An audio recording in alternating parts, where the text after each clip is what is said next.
Correct. that we need to understand karma on the platform of jnana, because this chapter is jnana yoga, right? So we are understanding everything on the platform of jnana only, trying to understand on that platform. So here, we what sections will be covered is that transcendental knowledge, how this knowledge is going to clear up our doubts. Then it is also going to clear up. We have something called karmic bank balance, and how this karmic bank balance, like we have prarabdha karma, aprarabdha karma, then we have kutam, bijam. These are different prarabdha karmas, and how we burn these karmas. Some we may have done lifetimes ago. It comes now. So like that. And karma then is a universal law of nature. For every action, there is a reaction, which is Newton's third law of motion, which really works over here. And whatever we do, whatever action we do, we will face the reaction either now or 10 lifetimes, but we will have to face it. That's there. So bad karma, of course, it is undesirable. And Krishna explains that even good karma should be avoided. Why good karma should be avoided? Because even good karma you do pious credit, you go to higher planets. You will not be going to Krishna's loka, right? So he says, forget about good, bad, anything. Don't do anything. No, no karma that way. So beyond good and bad is spiritual level. No action and reaction, which is a karma. So we will be understanding karma. We have three: action, which is karma; forbidden action, which is vikarma; and inaction, which is akarma. So karma is what? Which we perform every day. We have four karmas like nitya karma, naimitya karma. We have all that. We are not getting into those details. Then we have vikarma, which the actions which are forbidden, not allowed by scriptures or by any means. And akarma means you are not creating any reaction. So that is what it is. Let's see in detail. So 4.16.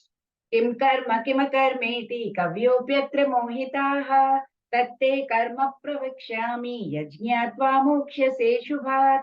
Even the intelligent are bewildered in determining what is action, what is inaction. Now I shall explain to you what action is, knowing which you shall be liberated from all misfortune. So what is Lord Krishna trying? In chapter 1, you know what had happened? Arjuna was about to leave the battlefield. Remember, in chapter 1, we had done. And he was going to take sannyas. He said, no, no, no, Krishna, I don't want to fight. He didn't want to be a part of this ghastly war.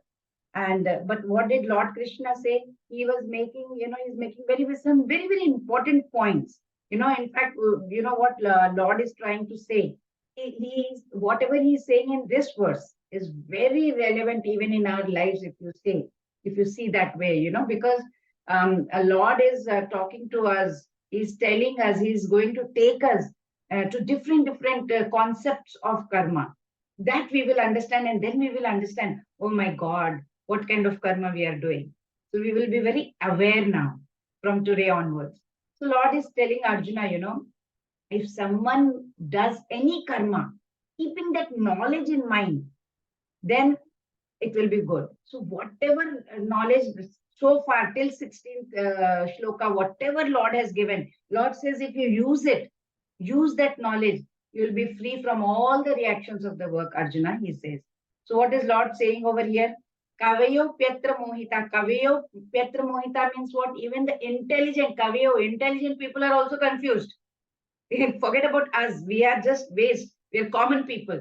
Intelligent saints are confused, bewildered. In what? What are they confused about? In understanding what? Kim karma, kim akarma. What is karma and what is akarma? They themselves are very much bewildered. So, inaction, tatte karma pravakshyami. Therefore, Lord says, Krishna says, therefore I shall explain to you. Even the very, very great saints are very much confused, Arjuna. Yajñatva moksha se shubhat. Ashubhat means Lord is saying that, if you understand this, whatever I'm telling you right now, this concept, whatever I'm going to give you, whatever I'm going to speak to you, or whatever I'm going to make you understand, Arjuna, you will be liberated. You will be completely understand everything, and you will be away from this miseries, inauspiciousness. You're thinking, right? Oh, I don't want to fight. They are my cousins. They are my grandfather, guru. oh, I will be committing sins, this is going to happen. You will be liberated from all that, from all the ill fortune also. Just see the confidence of Lord Krishna. He's saying, just by you understand what I'm saying, and you will be free from all the inauspiciousness. See, the principles of dharma, whatever by using our mental capacity, we cannot understand. Even the great saints in this shloka, according to this shloka, even the great saints have not understood. So how can we use our mental speculation, read the book and understand? No way. So what do we have to do? We have to follow leadership of authorized persons who are in that parampara or disciplic succession. We have to follow that. We don't have that brain. We don't have that intellect to understand. So what do? We follow the path of those people who have already followed and they have tried and tested it. They have attained the goal. They have attained the perfection. So we know they have attained the perfection. Okay, close your eyes, follow them. Otherwise, what will happen? Very difficult to achieve the destination. If we start putting our brain, start thinking ourselves, I will read, I will understand, and I will do it. No, nothing is going to happen. We will think we are moving ahead. We are not moving ahead. Very difficult, because initially, when we go to the spiritual path, all paths look very good, very similar, very nice. But then when we slowly start advancing in spiritual life, what happens? We start to understand. No, no. There is a block. There is a block in that path. I was following that path. There is a block in that path. Now I will follow this spiritual path. No. I can find a block in this path also. So what to do? Where will there be no blocks? There has to be a path with no blocks. How to go? What to do? Like people like us, we have to think. So the path which has been traversed or which have been walked by great souls, definitely there will be no block, right? Whenever we are walking in the forest also, we see somebody has walked that way. Oh, somebody has walked that way. Definitely we'll find the end. Let's go that way. Even in the desert, we see, right? When we see the footprints, let's follow the footprints. We'll find the way. Similarly, even this way also, if we follow great souls in parampara, there will be no block and we will be able to achieve what we want to. Then it will be like flawless, smooth sailing. That's why it said, one must follow who is authorized and who is in disciplic succession, right? Because it said, andham tama pravishyanti. Those who follow, this andham, that in the karmakant thing, they are doing their pujas and ritualistic things, calling Panditji and doing all karmakant rituals, they will achieve darkness. Right? So, ye vidyam upasate. So that is what is going to happen. Tato bhuya iva te tamo yayu vidyayam rataha. So what does it mean? You will achieve darkness if you are going to follow that. If you are completely karmakant rituals, you say, I will do myself, complete darkness. Because majority of mantras, whatever majority of mantras are there in Vedas, they are describing about karmakant only, majority of them. And the same Upanishad, what is it saying? If you do that, you will achieve darkness. Just now we read, right?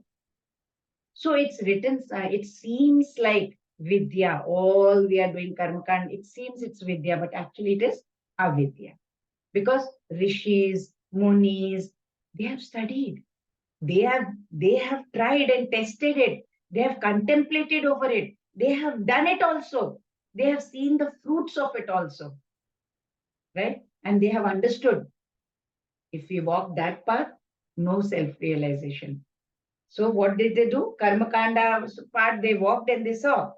No, it's going nowhere. They rejected it. They rejected it. That is why in Bhagavad Gita also Lord Krishna, what did he say? Yamimam pushpitam vacham pravadanta vipashtita vedava adarata partha nanidastiti vadinaha. What did he say in chapter 2? He said, look Arjuna, don't be fooled by these flowery words of the Vedas. They are saying, do your karma, which says, do your karma, you shall attain heavenly planets. Don't you know? These heavenly planets, these Swargalokas are also temporary. From there, again, you have to come back to this Bhurloka, this Bhuloka, Earth planet. It's very confusing. I should do my karma. I should not do my karma. What do I do, Lord? So Lord Krishna himself, he said, I'm descending to establish dharma, yada yada hi dharmasya, right? He himself came and he ends the Bhagavad Gita with what? What did he say? Mam ekam sharanam raja. Give up all the dharmas, Arjuna, and surrender unto me. That's what he is saying. So great saints have become confused about it. So Lord Krishna is creating this doubt. And he says, Kaviyo Pyetra Mohita. Big scholars are confused, Arjuna, by this. Great sages are bewildered, Arjuna. Intelligent persons have become confused because there's so many contradictory arguments in this scriptures, So many are there. And so, should I do my karma? What is my karma? We need to understand that, right? So, for example, like Vedas recommend non-violence, right? Accordingly, in Mahabharata, what do Arjuna have to do? He has to fight, but he wants to do non-violence. He wants to walk away from the war field. He does not want to indulge in violence, right? But what is Lord Krishna telling him? No, your duty here is to engage in violence. So confusing, right? So if duty, it varies with the circumstances, then to understand what is our duty in any particular situation, very complex. In this situation, should I do, should I not do? It's like, husband asking a wife, she says, can you please make me a glass of grape juice? So, of course, his Pati Parmeshwar, she should do it. So she gets ready. Okay, I will do it for you. And then walks in her mother-in-law, husband's mother. And she says, oh, Bahu or daughter-in-law, can you please make me some snack for me? So now what is her dharma at that point? So confusing, right? Should I fulfill mother-in-law's request? Should I fulfill my husband's request first? First. Of course, she will do both, but first. But then mother-in-law is a mother of Parmeshwar, Pati Parmeshwar. He's Pati Parmeshwar. She is mother of Parmeshwar. So fulfill mother-in-law's instructions. In the meantime, father-in-law comes. Beta, can you please go to the market and buy that particular soap? I want it urgently. Now, Dharma Sanket, completely Dharma problem. What to do? Fulfill mother-in-law, father-in-law, husband. What instructions should I? Scripture says mother's position is 100 times higher than the father. Okay, fulfill mother-in-law's instructions. But then father-in-law is mother-in-law's husband. This is what, even Arjuna was bit confused there, right? So that's why he says, Gahana Karmano Gatihi. The truth about this, very profound, very difficult. Even the sages got confused about this, says Krishna. Intelligent are bewildered in determining what is action and what is inaction, right? So scriptures talk about non-violence as paradharma. What is Buddha saying? He said, ahimsa paramo dharma, right? But when in Mahabharata, Arjuna wants to follow non-violence, I will not kill, they are my relatives. Lord Krishna says, no, Arjuna, you must fight. Arjuna, out here, if you will not fight, then it will be adharma, Krishna says. So yeah, Yamadharmaraj, the celestial god of death, he also stated, dharmam tu sakshat bhagvat. Bhagvat pranitam na vai vidur rishyo napi deva. Rishyo napi deva means Yamraj is, what is he saying? He says, what is proper action? What is improper action? Very difficult to determine. Even for great rishis, Rishiyo napi devan, even devan, the demigods also. Very difficult for them. Dharma has been created only and only by Lord Krishna himself. And he alone knows the true thing. No one knows. No one knows because it is Lord only who created this. So Lord, that is why Lord says to Arjuna that he will now reveal it to him, this mysterious science of action in it. But he created, right? So he knows. So I will reveal it to you. From if you understand that, you may free yourself from this material bondage. That's what Lord Krishna is saying. This is so bewildering even to the sages. So let's move to the next one. Karmano yapi bodhavyam cha vikarmanah akarmanascha bodhavyam kahana karmano gatihi. Yes, Snigdha Mataji, Hare Krishna. Hare Krishna. The intricacies of action are very hard to understand. Therefore, one should know properly what action is, what forbidden action is, and what inaction is. Hare Krishna. Hare Krishna. So this is important section from 16 to 24 because we are learning about karma on the platform of jnana, on the platform of knowledge. So in 16th shloka, Lord said, right? Lord Krishna said, intelligent people are also getting bewildered as to what is action and what is inaction. So he's telling Arjuna, I will explain to you. So what Lord is telling over here?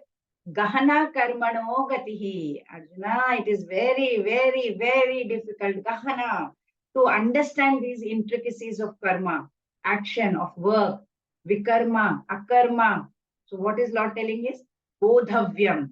One has to try to understand. Understand what? Karmana. Karmana means try to understand karma.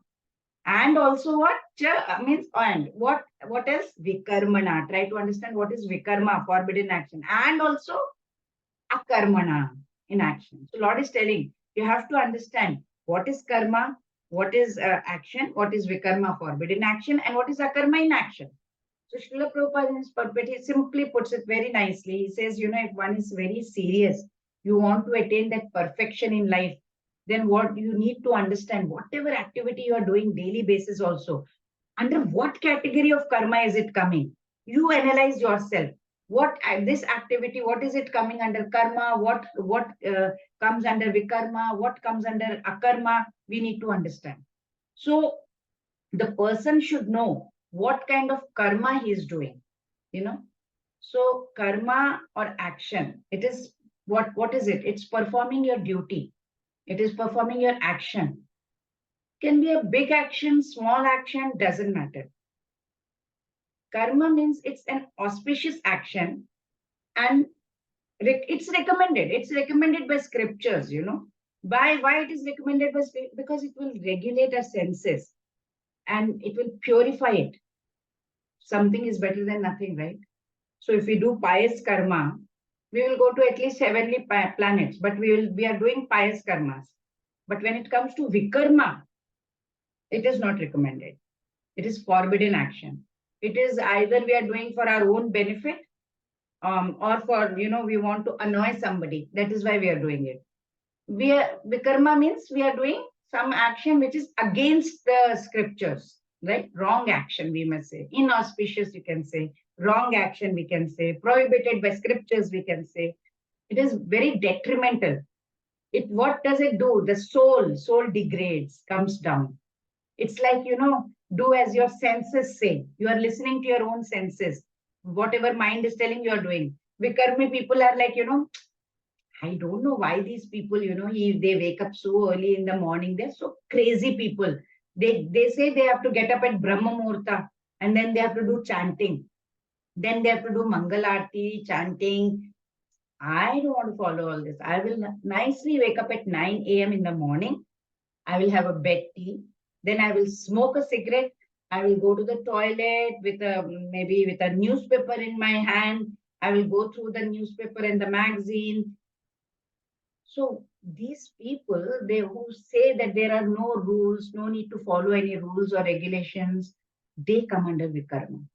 Shastras are telling us. So Lord Krishna is telling Arjuna, you don't need to understand what Vikarma is. Don't follow that only because it is going to take you down. Asurim yogi mapanna mudha janmani janmani mamupaitya konteya tato yante damangati.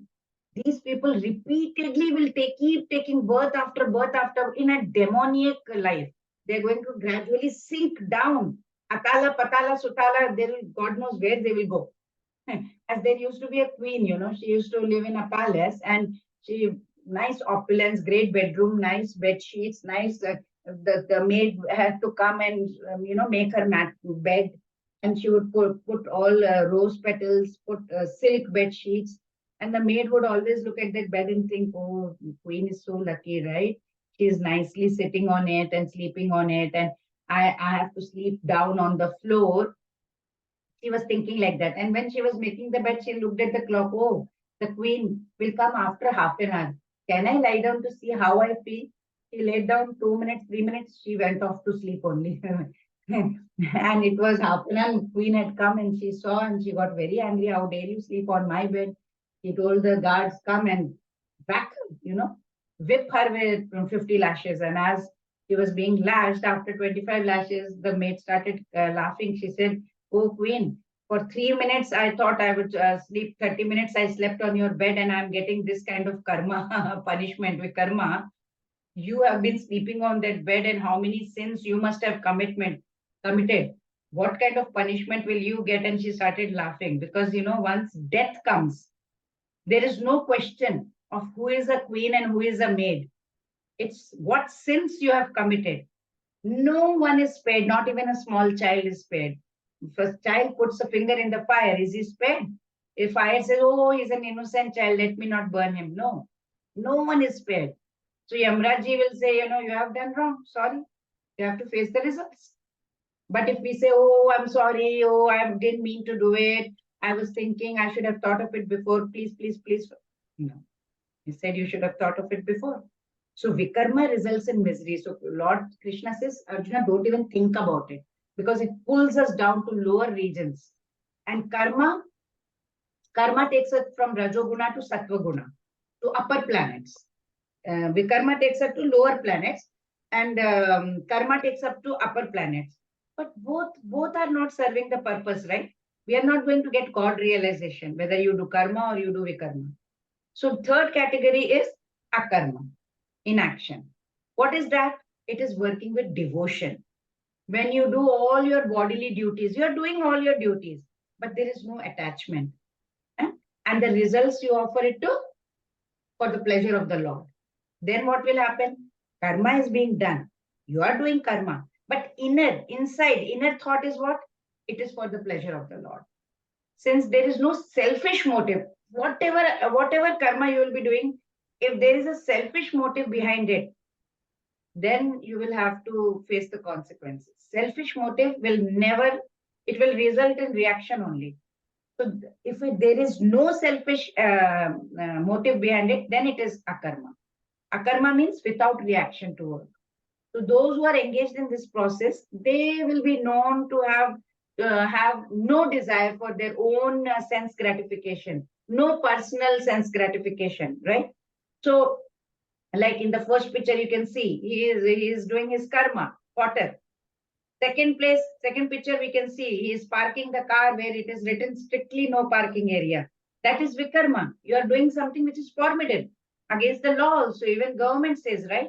Don't park over there, otherwise you will be fined. Or they will tow the car away. So you are facing, right? It is punished. You are punishable. Sometimes you do something, you will be behind bars. You are supposed to pay taxes. If you avoid taxes, you will be fined or you will be put behind bars. So if normal in the material world itself, we have so many laws and they punish you, think about that upper region where Lord is looking and he is going to punish us. And the third one is everything is done in the pleasure of Lord. So that is akarma.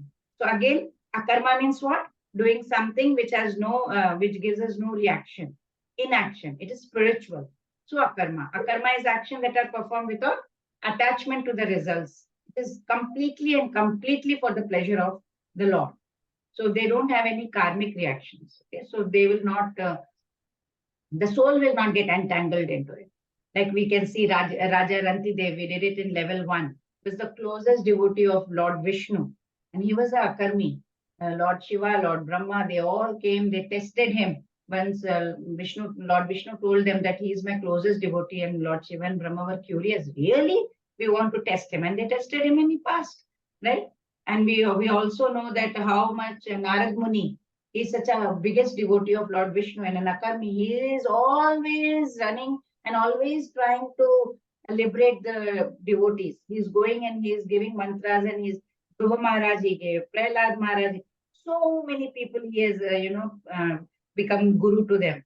Right? So Srila Prabhupada, a great soul, he has given to us all this Bhagavad Gita as it is, such an easy way. He says, whatever activity you do, it should be a Krishna conscious activity.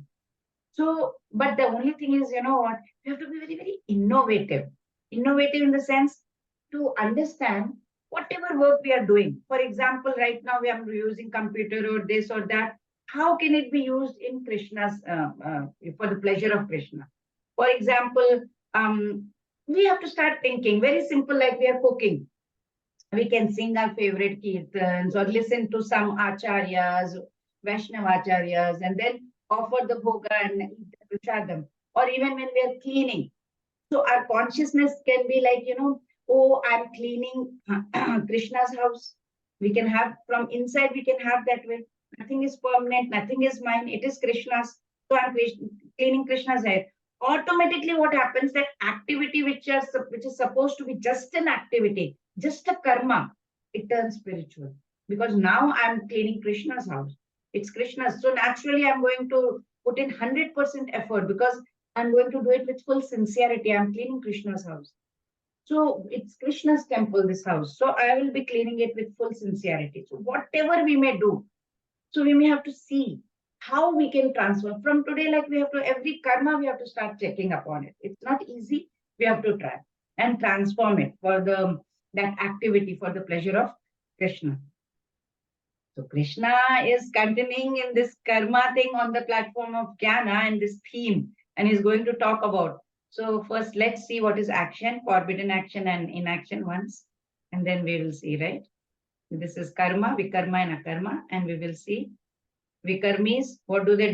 They don't follow Vedas, risk of being degraded to lower species, not appreciated by saintly people, and it defeats the purpose of life, right? So this is Vikarmis. They don't care about anything. They eat and do whatever they like. Karmis, they do follow Vedas. Pious, they are pious. They attain Swargaloka, higher planets. And eventually, of course, they have to come back to this earthly planets. They do sacrifices and they do the rituals, karma kanda rituals and all. Karmis. Akarmis are, they have come to the platform of devotional service to Krishna, and they know fruitive activity will bind me, means rebirth. They know that. So they know how to do all the activity in Krishna consciousness. कर्मण्य कर्मयः पश्येत् अकर्मणि च कर्मयः स बुद्धिमान् मनुष्येषु सयुक्तः कृत्स्न कर्मकृत्. Yes, please, Srivali Mataji, Hare Krishna. Hare Krishna Mataji. One who sees inaction in action and action in inaction is intelligent among men, and he is in the transcendental position, although engaged in all sorts of activities. Hare Krishna Mataji. Hare Krishna. So, Lord, he's spoken about karma, vikarma, akarma, right? So he's elaborating. What is he saying now here? Yah pashet. Who can, the person who can see what he sees? Karmani, akarma. One who sees action, karmani, in akarma, in inaction. Akarmani cha karmayaha, an action in inaction. Sa buddhiman manushya. Such a person is buddhiman or intelligent person in this entire human society. Sayukta. He says sayukta means what? He is in that yukta, transcendental position, in that yukta position. Kritsna karma krit. Although he is engaged in all the activities, he is doing all the karmas. He is doing that karmas. Krit means doing it. So Krishna consciousness person, he is intelligent. Why? He knows, he understands that even though I'm engaged in all sorts of activities, he is engaged, he is doing it, but he does not enjoy or, suffer the effects of the work. He is not doing it for his sense gratification. Because one who is in Krishna consciousness, he is free. He is free from these bonds of karma. Because all the activities, whatever he is thinking, he is doing, everything he is doing for Krishna only. The impersonalists who are not personalists, what do they do? They stop. They totally stop doing, oh, if I do my karma, then I will fall into this barrier. Let me not get into it only. They stop. They stop these fruitive activities. They have this fear. Oh, again, I will get the reaction. This action may lead me to become a stumbling block on my path of self-realization. Then it will have action. Then I will never be able to move forward. They stop doing action only. But personalists, they are aware. I am the eternal servitor of Lord Krishna. And he engages. He is making prasadam. He is making bhoga. He is eating prasadam. He is bringing the flowers. He is doing all the activities. It's not that he stopped working. He goes to the office. He is also working, but he knows what he is working for. He knows, okay, I'm going to work, Krishna. I'm going to earn some money so that I can save it for my old age, and where I can retire and completely 100% devote all my time to you. And in this also, I will keep only for my necessary things, for my bodily necessities. And then the rest, of course, I want to give it to the temple or do some, buy some flowers for. How will you buy flowers if you don't have money? So you do need to. Money is important. We can't just leave everything and go away. So he is engaging everything in Krishna consciousness activity. So everything is done for Krishna. He is enjoying transcendental happiness, right? He is immune. He's got that vaccination now. So he's immune to all the reactions. So action in inaction means what? There is one kind of inaction where person looks upon the social duties as burdensome. I have to take care of my husband, my family, my children, my house, pay taxes, do this. It becomes burdensome for them. And they renounce everything out of, oh, I don't want to take care of all this. Action and inaction. They give up action physically, but their mind mind continues to contemplate on the object of senses. Wherever, even in the forest you go, mind is continuously working. Aren't we breathing? Everything you are doing, you're thinking, you can't stop your thinking. Right? Physically, they may leave. So action in inaction, they don't want to do any action. They're sitting like this, but it is going on. They are still contemplating on objects of senses. Such persons, they appear to be inactive, but their idleness, that laziness, sinful reaction. It's not right. So when Arjun also suggested, remember that in chapter 1 that he wants to go away to the forest and not fight the war. What did Lord Krishna say? He explained to him. He said it would be a sin, Arjun. That is what here it is related to now. So he said it is a sin. He would go to hellish regions for such inaction. So that is action in inaction. You are trying to physically not do any action, but it is action in inaction. You are thinking, you can't stop. You can't let your senses not go anywhere. It will be going. It will be going towards the mithai shop.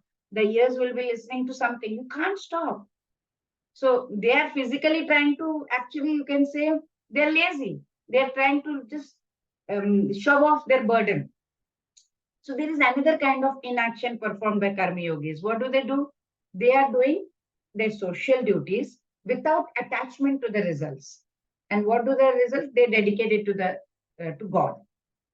They are engaged. They are doing all work. Okay, they go to the office. They're coming. They're cooking, cleaning, doing everything. All engaged in all kinds of activities. But they're not entangled in karmic reaction. Why? They don't have that any motive for personal enjoyment. Nothing for myself. I don't want to do anything. There's so many examples in history, Who? Dhruva Maharaj, Prahlad Maharaj, Yudhishthir Maharaj, Prithu Maharaj, Ambarish Maharaj, Janak Maharaj. Janak Maharaj is, he ruled. They were all kings. They ruled. So kings, they should be having material opulence and they should be like, oh, I want to sit in this kingdom. I want all the money. No. They were doing their worldly duties, but internally they were renounced. That is what we have to do. Externally, we should keep doing our work. Internally, we have to renounce. So they were discharging their kingly duties to the best of their abilities. They were known as very good kings. We know about Yudhishthira also, right? But minds, that was not entangled in any material desire. They were not thinking, oh, what should I get? How much should I accumulate? Nothing. Our Srila Prabhupada, even he is a great example. Nothing for himself. He renounced everything, doing everything. Just imagine, at the age of 70, what did he accomplish? It's a miracle. So such actions are called akarma, inaction. So sense of eternal servitorship to Krishna will make us immune. Immune to what? The reaction of the work. So Krishna is going to still continue on this topic only. So let's see that one. Yasya sarve samarambhaha kama sankalpa varjitaha jnananidagdha karmanam tamahu panditam buddhaha. Yes, Pravina Mataji, Hare Krishna. Hare Krishna Mataji. One is understood to be in full knowledge, whose every endeavor is devoid of desire for sense gratification. He is said by sages to be a worker for whom the reactions of work have been burnt up by the fire of perfect knowledge. Hare Krishna Mataji. Hare Krishna. So previous shloka we saw, we do activities if we keep Krishna in the center, much better, right? Than an impersonalist who is physically giving up work. So Lord Krishna, what is he telling over here? Tam panditam. That person is considered to be in full knowledge. Pandita, who is that Pandita? Yasya sarve samarambhaha. His all activities are varjita. They are devoid of. Devoid of what? Kama sankalpa. They don't have any desire, no kama, no sense gratification in their work. And what happens to such Pandita or such people, such person? Buddha aho. Buddha, Pandita, Buddha means what? Saintly people, learned people, you can say. So they, such persons, the learned or the saintly people, they glorify him. They tell him what happens to such persons. Jnana Agni Dagdha. Jnanagni Dagdha Karmanam. Jnanagni Dagdha Karmanam means what happens, whatever reaction of their work is, it's burnt. Dagdha. So it is Dagdh. Dagdh means a burn. By what? Jnana Agni. By Jnana Agni means fire of transcendental knowledge. The moment you get transcendental knowledge, all the reactions are burnt. So it is said that person who is devoid of desires, he doesn't think about himself, his sense gratification, his own pleasures. Such a person does not have any reaction to his work, nothing. So just imagine, if we can apply this in our lives, in day-to-day life, then what will happen? We'll be free. We'll be free from all reactions of various activities, right? So we are all tiny part and parcel of the Lord. Who is Lord? He is the ocean of bliss, right? So naturally, if we are part of that ocean of bliss, so we are also seeking bliss only. We are also seeking happiness only. So what happens if we are seeking happiness? Why are we not able to seek happiness? Covered. This material Maya. So in that, once we are covered with this Maya, we start thinking falsely that, I am the body. The moment I think I am the body, then what happens?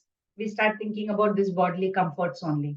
I want this for my body, I want this for my mind, I want this for my aspects, I want this branded item only. Not only that, we go further. And in this ignorance, what do? We tend to perform actions to attain happiness. From where?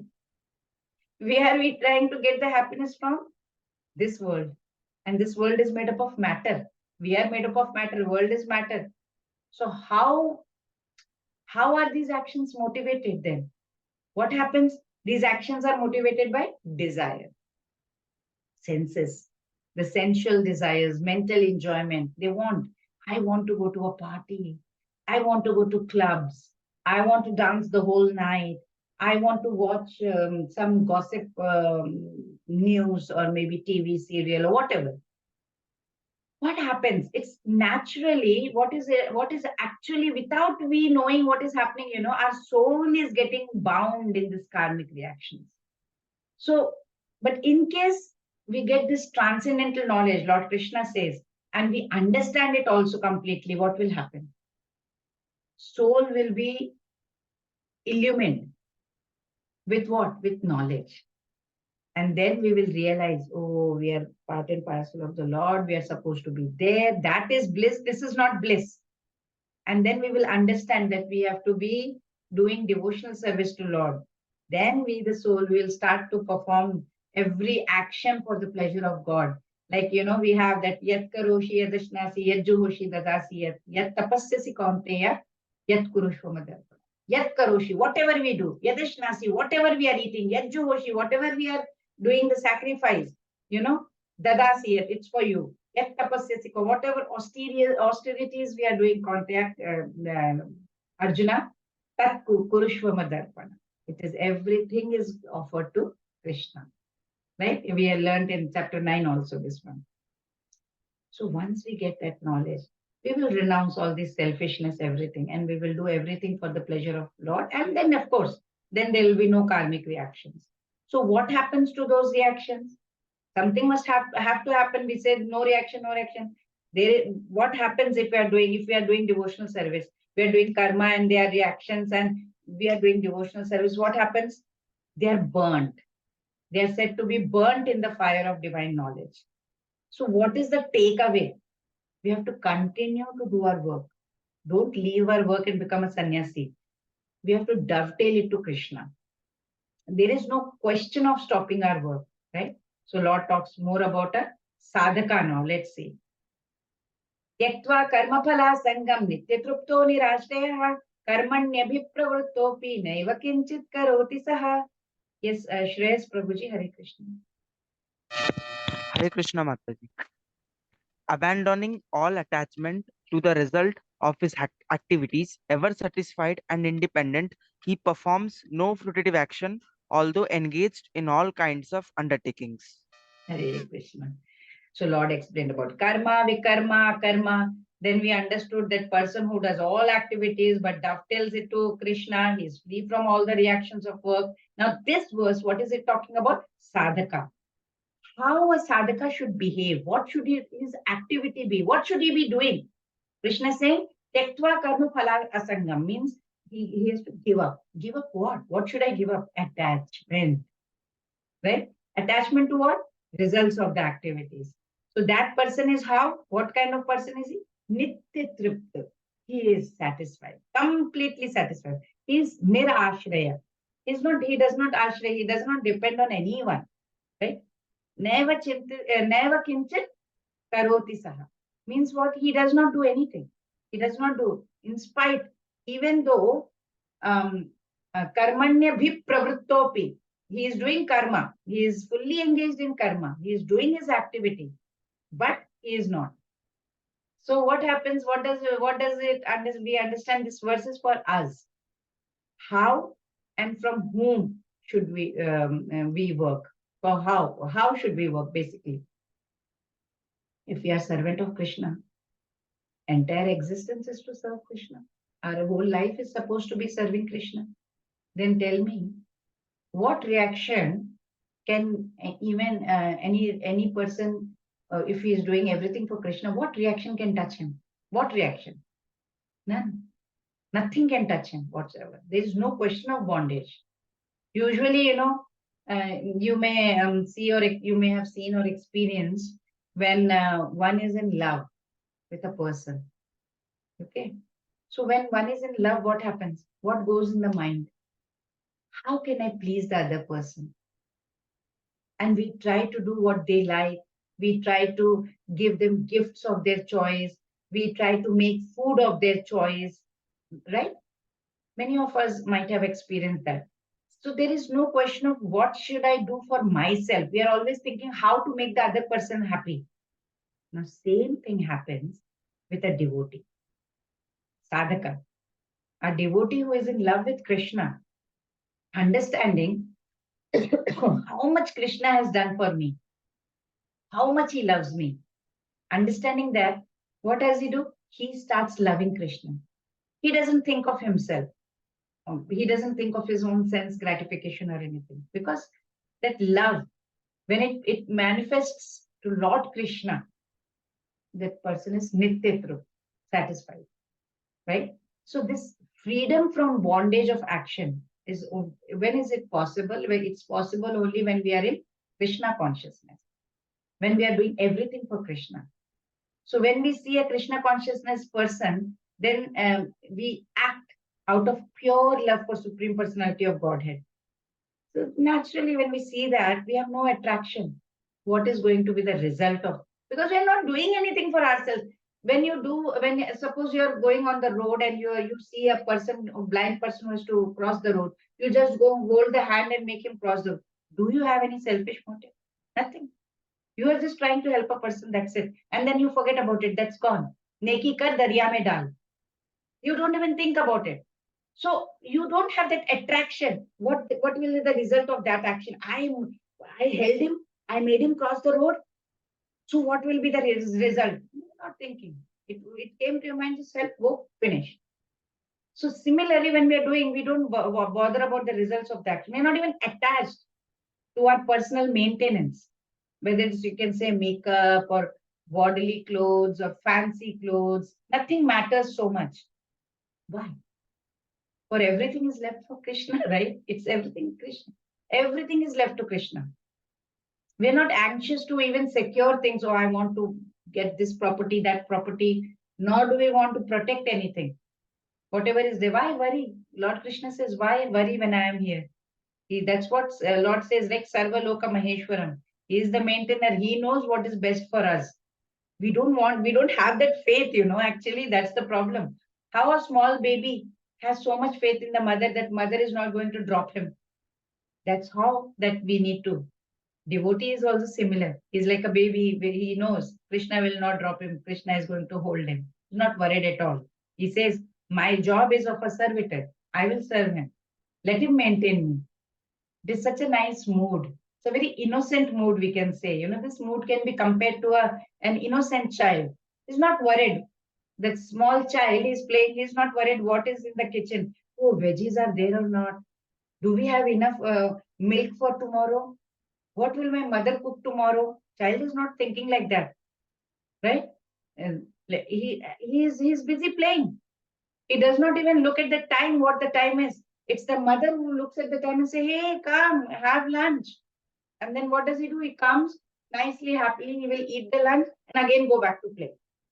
Is there any tension in between for him? No, no tension at all. Same is the trust between devotee and the Lord.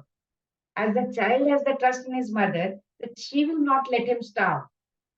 Devotee says, Krishna will protect me and take care of me in every single circumstance. So such a person, he will do his duty 100% to his best of his ability, leaves everything to Krishna. He knows everything is Krishna's, even his own self. As the saying goes, right? Give your best, leave the rest. That's it. Such an unattached person is always free from any kind of reaction, right? Good or bad, whatever it may be. It is as though he were not even doing anything. It's like that. He is doing, but it appears to be. That's the kind of akarma. That's the sign of akarma. Any other action devoid of Krishna consciousness, there is no Krishna consciousness in it. It is binding us, binding the worker. When we keep holding on to something, no, it is mine. And when it is taken away, we feel the pain. Why? Because we are completely attached to it. We are holding it with both our hands, we are holding it. But once we understand that everything is his, and for some time he has given it to us, and then we are like caretakers, right? We are not owners. We are here for some time. That's it. And when it is taken away, then it's like, okay, it's Krishna's. He took it. That kind of mood we have to create in ourselves. We have to do it. And that's the real aspect, Action cannot be classified by external appearances. It's the state of mind. What is going on inside that determines inaction and action. Outside, you can't make out. Minds of these sages, these sadhus and saints, they're absorbed in God, fully satisfied. They are doing devotional. They are looking upon God as, that He is the only person. That's the only connection they have. They don't depend on external supports at all. That's the kind of akarmis they are, So there is a very beautiful story in Puranas, but let me not go into it. Next one. Nirashiyata chittatma tyakta sarva parigraha shariram kevalam karma purvannapnoti kilbisham. Yes, Krishna Prasad Prabhuji, Hare Krishna. Hare Krishna Mataji. Such a man of understanding acts with mind and intelligence, perfectly controlled, gives up all sense of proprietorship over his possessions, and acts only for the bare necessities of life. Thus working, he is not affected by sinful reactions. Hare Krishna Mataji. So Lord has described about sadhakas in the previous verse. What should be their attitude? What should be their behavior? Here, what is Lord talking about? About siddhas, perfect will behave. How they behave. What are their qualities? Here, their sadhaka was nitya tripti. He is satisfied because he is doing everything for Krishna. How do the siddhas do? So Lord is telling he is nirashi. Nirashi means what? This person does not have any desire. There is no desire. Nirashi yata chittatma. This Atma does not have any desire for the results of action. So his body, mind, Chitta and Atma, his body, mind, intelligence, all are under control. Under control, no problem. Tektva sarva parigraha means this person has given up. Tektva means sacrifice. Given up what? What do we give up? Proprietorship, ownership. Ownership over what? We position, this is my computer, this is my mobile, this is my house, this is my watch, whatever. And this is very nice. Shariram kevalam karma. Very nice point. Whatever work he does to make sure that minimum bare necessities are fulfilled. Bare necessities of life. Shariram kevalam karma. He has to maintain the body. He can't just leave the body. Body is there. That is why we are able to do devotional service. Body goes, we can't do anything. This is the only vehicle we have. So we have to maintain it. So a person who works like this, Kurvan, what happens? Kurvan na apnoti. He does not get what? Kilbisham. Kilbisham is no sinful reaction he gets. Nothing. So the person who has attained that perfection, he has attained these wonderful qualities. He is nirashir. Yata chittatma. Right? So everything he is a Krishna conscious person. He does not expect any good or bad results in his activities.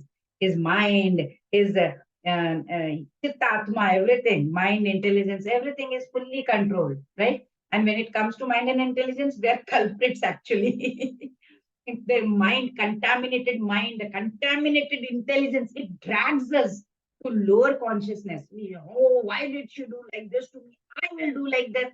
I will definitely defy her and show her who am I, like that. So Krishna conscious person knows he is part and parcel of the Supreme. So once he knows that, he knows it's not his own activity, it's been done through Krishna. So even when the hand is moving, it's not moving of its own accord. It's by the endeavor of the whole body, right? The hand is not independent of this body. So Krishna conscious person also is always dovetailed with supreme desire. But he doesn't have any personal desire. He moves exactly like, how a part of a machine is. As a machine part requires oiling, sometimes cleaning, right? Otherwise, wo jam ho jayega. Car also gets, you have to give it for servicing many times, right?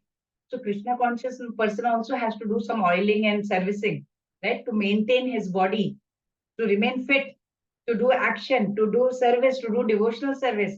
Otherwise, it will be difficult, right? That is why once he's immune to all reactions. He just has to maintain his body. He does not require so much money. Oh, like Ambani's, I need to have so much, accumulate so much money. So he is just having a little bit just to maintain his body. So he's not contaminated by these material things. Same, according to that worldly laws, acts of violence that happens accidentally, it's not, if by accident it has happened, it's not punishable, even in material world. Like, if one is driving a car in the correct lane, I told this before also, I think I gave this example. If he is driving on the correct lane with the correct speed, he is not drunk, his eyes are fixed, you're holding the steering wheel properly, and some drunkard comes and falls in front of his car and dies as a result, court cannot punish him, right? Court cannot say that you are wrong, because he had no intention to kill him. He was on the right path. So what do we understand? Is the intention of the mind that is very important, not the action. Action may happen externally, you may see that he is doing this. Internal is very important. Devotees, they are working in divine Krishna consciousness. They are released from all these sins because their mind, they are free from attachment and proprietorship. Every act is performed to please God. So this is about the siddhas. The last one about sadhakas. So let's see. Lord continues in the same theme. Yadrichalabha santushto dvanda tito vimatsaraha samasiddhava siddhaucha Kritva apina nibadhyate. Yes, Neha Mataji, Hare Krishna. Hare Krishna Mataji. He who is satisfied with gain which comes of its own accord, who is free from duality and does not envy, who is steady in both success and failure, is never entangled although performing actions. Hare Krishna. So he's described about sadhaka. He is the practitioner, right? Krishna spoke something about perfected being the siddhas. Lord is continuing on the same theme. He's telling a lot about the qualities and behavior of a perfected being, the siddhas, right? So this is a very practical shloka. So we can implement this shloka in our daily basis. Yadricha labha santushta. He is satisfied by labha, the gain that comes of its own accord. I'm not trying. It is coming on its own accord, right? So Atita Dvanda Vimatsaraha means what? He has surpassed Dvandva. Dvandva means what? Duality. This is good, that is what? Bad. This is high, this is low. That is a better job, this is a lower job. He's gone beyond that, Dvanda. And Vimatsaraha, he's free. He's free from all envy. No envy now. Samasiddha Asiddha. He's steady. Whether it is, Siddha or Asiddha, it's success or failure, he's steady. And apicha kritva, although he's continuing to do his work. So many, right? Na naniba abadhyate. Nothing can, affect him. So this shloka is very instructive and it is telling us how to work. Just like, there are two sides of a coin. God has also created dualities, right? There is day, there is night, there is sweet, there is sour, hot, cold, good, bad, whatever. Rain, drought. Same rose bush. If we see the same rose, it will have thorn also. That's ugly. Beautiful rose we say, and then we say ugly thorn. Why? Duality. Life also has duality. Sometimes we are happy, sometimes we are sad, sometimes we win, sometimes we lose, sometimes we are honored, sometimes we are dishonored. What to do? Lord Ram also, in his pastime, he was exiled to the forest, right? The day before he was supposed to be crowned as the king of Ayodhya. Imagine, one day before, so much of happiness, next day, sadness. So while living in this world, nobody can cope to neutralize. We cannot neutralize the dualities to have positive experiences. We cannot. So how can we deal with it then? Dualities will come in our life, right? What is the solution? How to take these dualities in our stride?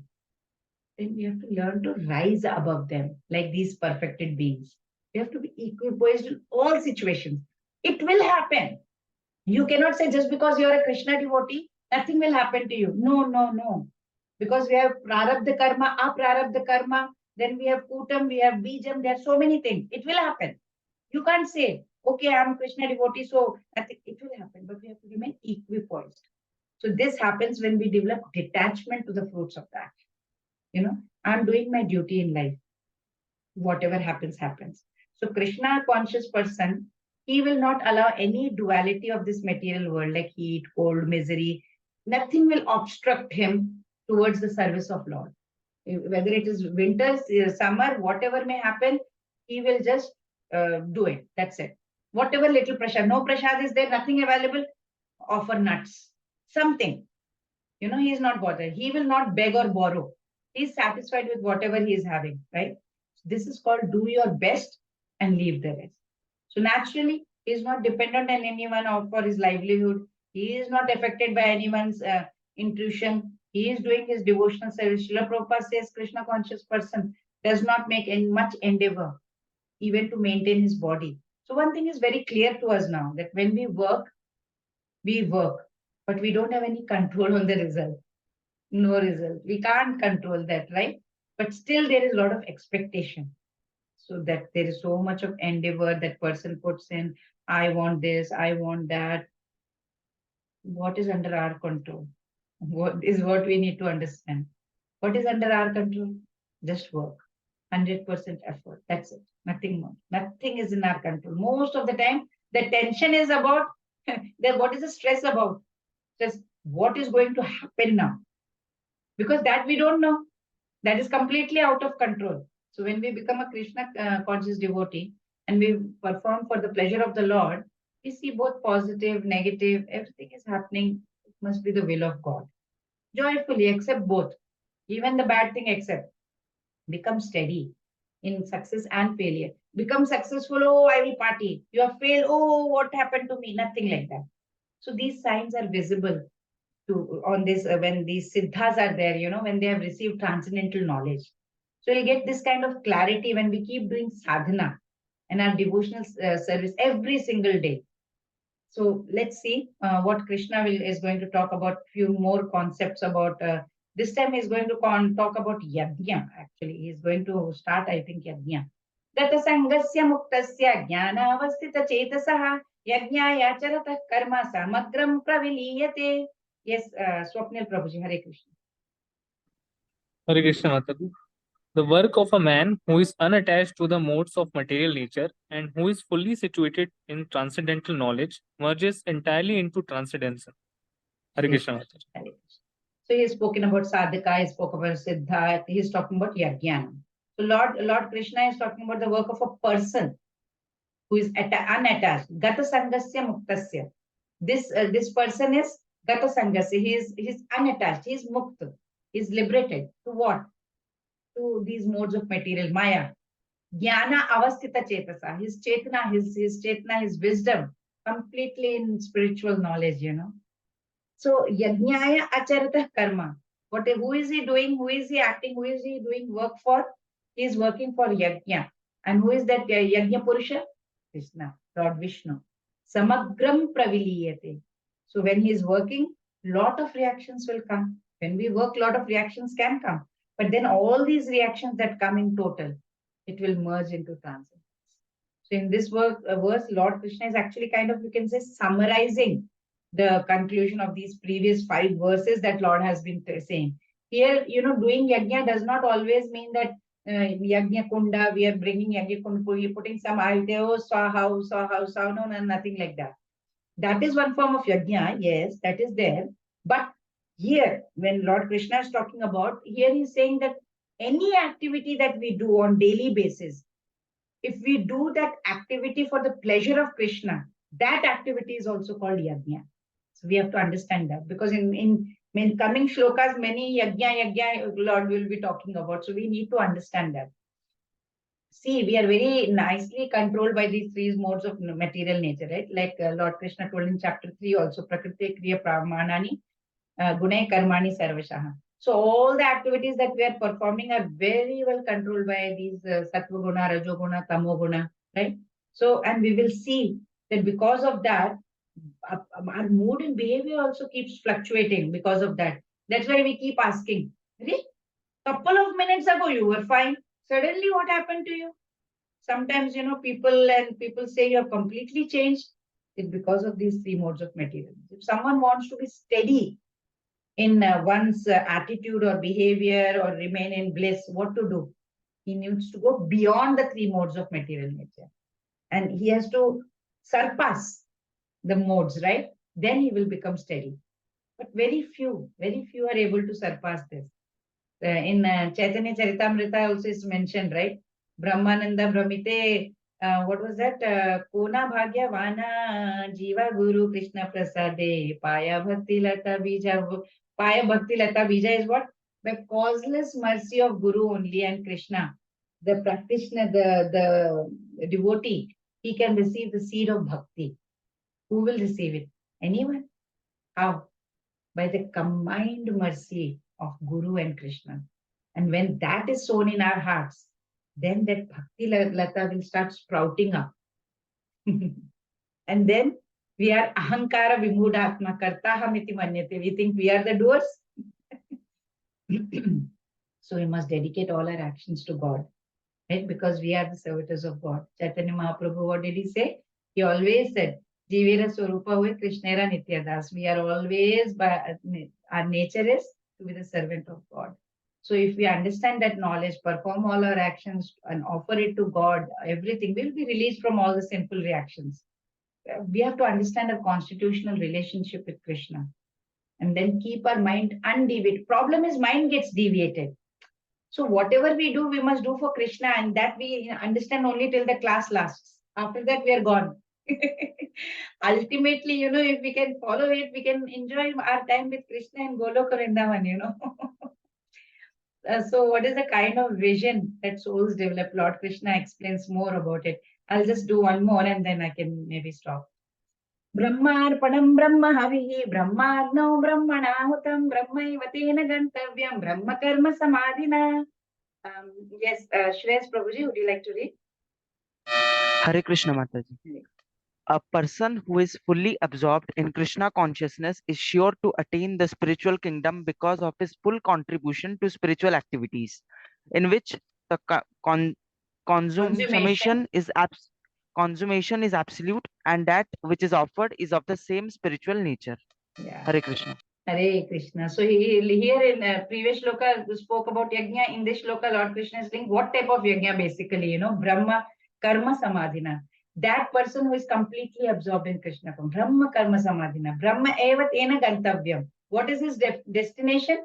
He will naturally go back home, go back to Godhead. Gantavyam, his destination will be spiritual world. Brahma Arpanam, Brahma Havihi. Brahma Arpanam, this personality, his full contribution is for spiritual activity only. At the same time, Brahmagno Brahmanahutam, in which full consummation is absolute, final, everything is for spiritual absorption.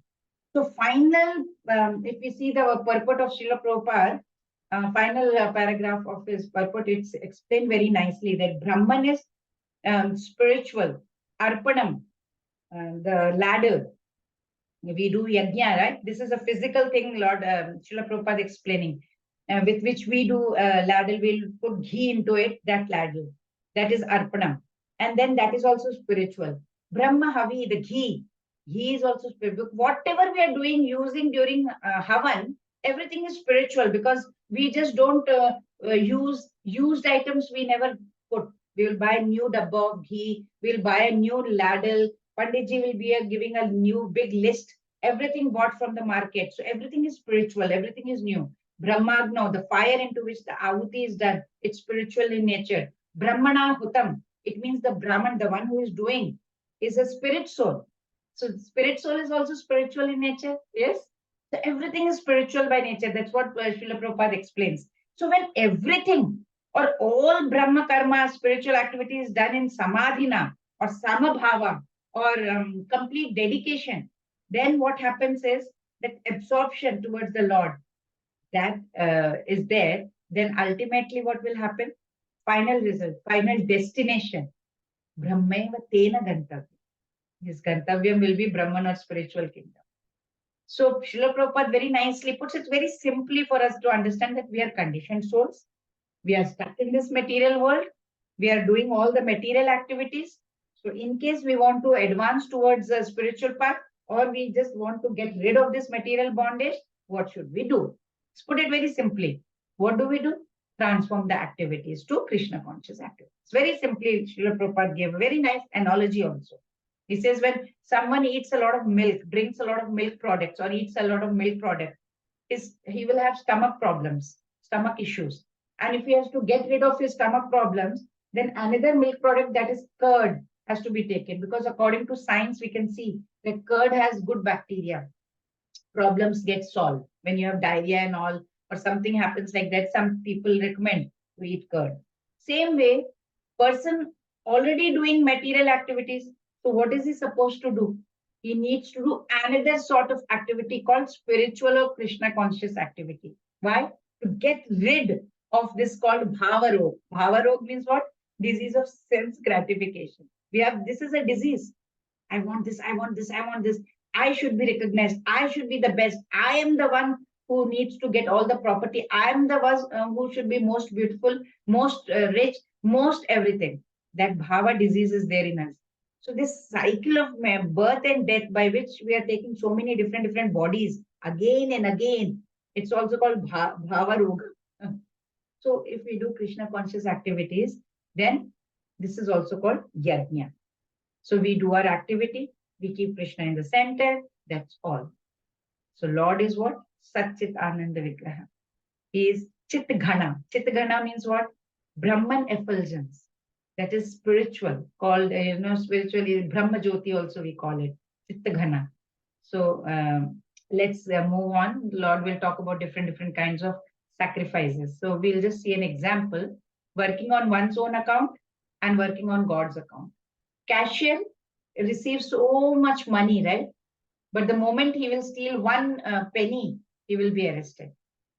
It's like that. We are using Krishna's property. It's Krishna's. It's Krishna's. It will go to Krishna. We should not be doing anything. Soldier, when he's killing in the army, he is given Paramveer Chakra. But when he kills any neighbor outside, he's arrested. See, everything that is done for Krishna is good. Anything done for yourself, it's gone. Arjuna fighting for Dharma Yuddha on behalf of God, very good. Duryodhan fighting for his own selfish plan, not right. That is what I was just wanted to move on. Because section 4 tomorrow we'll do 4.25 to 3.3. These are the sacrifices which lead to transcendental knowledge. We'll continue this tomorrow.